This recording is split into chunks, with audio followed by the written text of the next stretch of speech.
Listen, Jeff, my first question for you.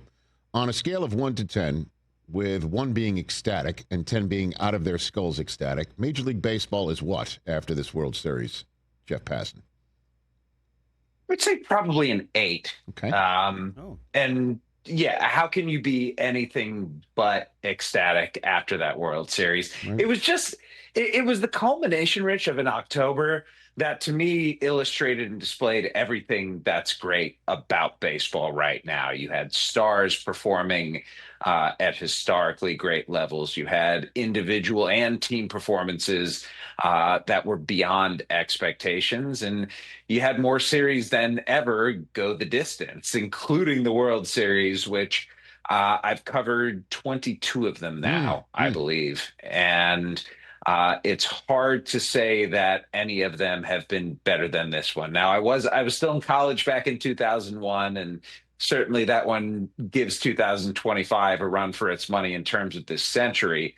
And my first World Series was 2004. Historically, that was a big deal. 2016 had an awesome Game 7, and the outcome with the Cubs winning for the first time in more than a century was great. But just in terms of like pure baseball and the things that happened in the series and the quality of the games and the players who were involved, it's really tough to beat this year between Los Angeles and Toronto. Yeah, and at one point I think I posted out, Jeff, that this World Series ran out of things I'd never seen before. And there's 2 moments that will live, I think, in nightmare fuel for Blue Jays fans until they get a chance to win it again and actually pull it off. I kind of want to pick your brain on the backstories of it or what people are talking about it. And the first one was that moment in Game 6 when Barger hits the ball in the talk about game of inches. It wedges in between the bottom of the padding and the warning track. And there's a lot of talk about how this should not have been a dead ball.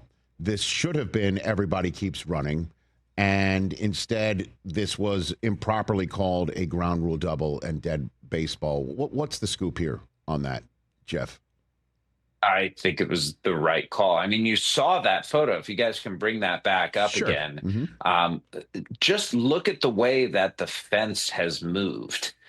There's a little indentation at the bottom, and part of it has been pushed up. And was it wedged to the point where Justin Dean could not have reached in, grabbed it, pulled it out, and thrown it back?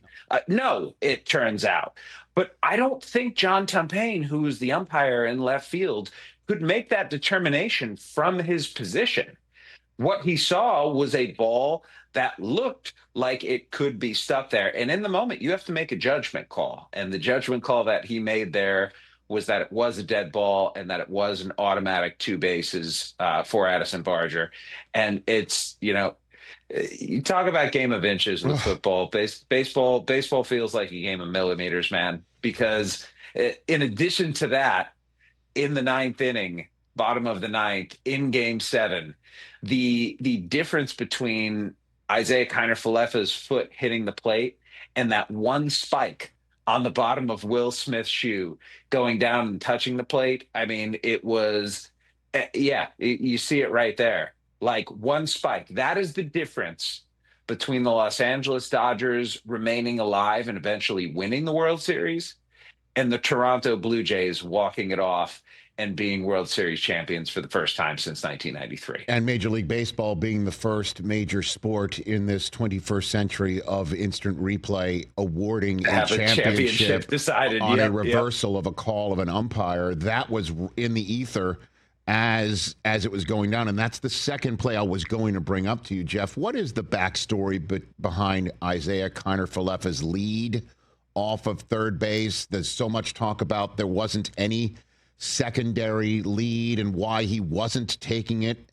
And then we all know his decision to slide foot first, not head first, not run through the plate when it was a force play, not a tag play. Jeff, what's the backstory that you heard about that one? There are a few different elements that we have to talk about here, Rich. And I think it actually goes back to game 6 and goes back to Addison Barger being on second base. And a line drive gets hit out to left field. Kike Hernandez charges it. Barger makes a bad read, gets too far off the bag, and gets doubled off to end the game.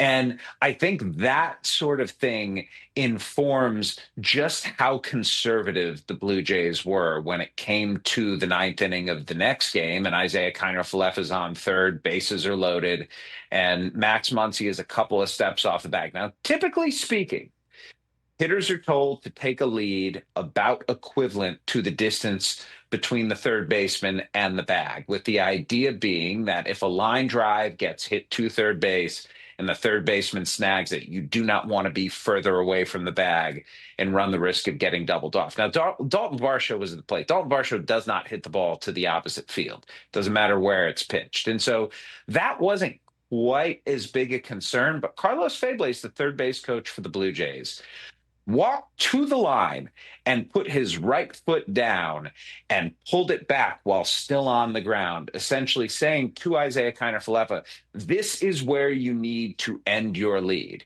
And it was not as far as Max Muncy. They were playing very conservative at that point.